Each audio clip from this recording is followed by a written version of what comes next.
கோபால், அவர் மகன் ராமு, மருமகள் உமா, 2 குழந்தைகள் எல்லோரும் காரில் பயணித்தவாறு இருந்தனர்.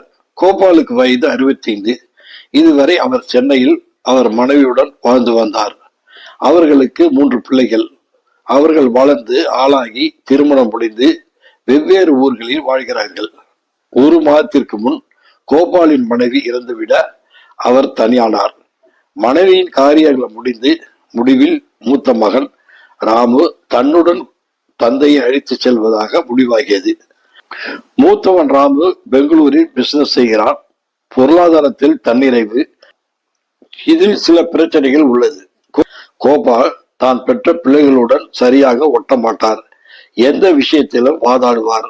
எதை எடுத்தாலும் கேள்வி கேட்பார். இதனால் சண்டைதான் வரும்.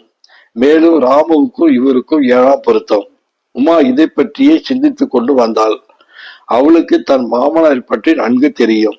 உணவு, உடை, குழந்தைகள் வளர்ப்பு, இதை பற்றிய தன் எண்ணங்களை தெரிவிப்பார். இதனால் என்ன விளைவுகள் வரும்? தான் அமைதியாக இருந்தாலும் தன் கணவன் சும்மா இருக்க மாட்டான். இவரை எப்படி சமாளிப்பது? இதை பற்றிய கவலை அவளுக்கு இருந்தது. ராமு, காரை ஏன் இவ்வளவு வேகமா ஓட்டுற?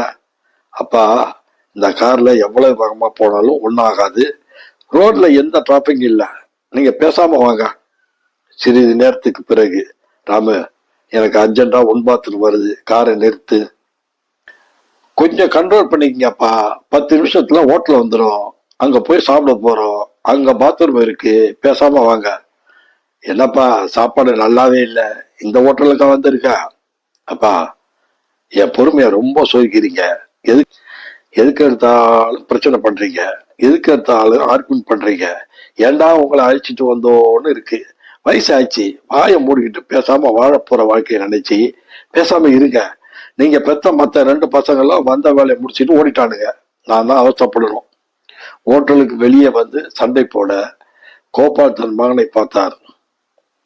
அவன் பார்வையை வேறுபுறம் திருப்பி பின் ஹோட்டலுக்கு சென்று தன் மனைவி தன் குழந்தைகளை அழைத்து வந்து பார்க்கும்போது கோபால் அங்கு இல்லை. தேடி பார்த்தான். அவர் கிடைக்கவே இல்லை.